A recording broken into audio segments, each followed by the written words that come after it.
Oui, Madame la vice-présidente, je pense que pour les familles d'Auvergne et de Rhône-Alpes, il serait important quand même de vraiment reclarifier ce que vous venez de dire vis-à-vis du gel ou pas en 2023. Si j'ai bien entendu, je pense que c'est mes collègues ce qu'ont entendu, c'est qu'il y aura une augmentation au niveau de l'inflation l'année prochaine.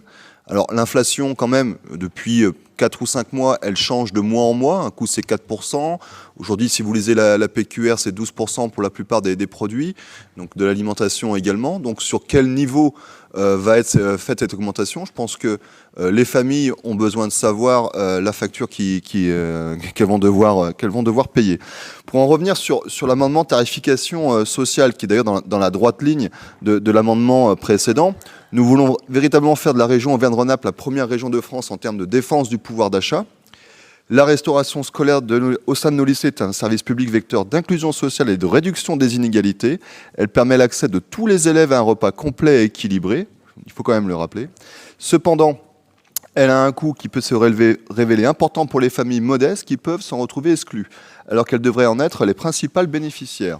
Cette inégalité est aujourd'hui accentuée par la hausse du coût de la vie, avec une inflation notable du prix des aliments et des carburants.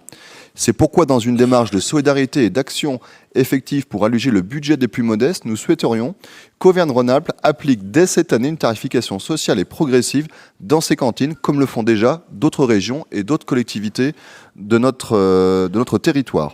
La tarification que nous souhaitons mettre en place pourrait prendre la forme de 5 à 10 tranches progressives en fonction du quotient familial. Sans aller jusqu'à la gratuité, la première tranche pourrait être fixée à 12% du prix de référence d'un repas à la charge des familles et la dernière tranche fixée à 86%. C'est une mesure de justice sociale que nous vous proposons à l'Assemblée aujourd'hui.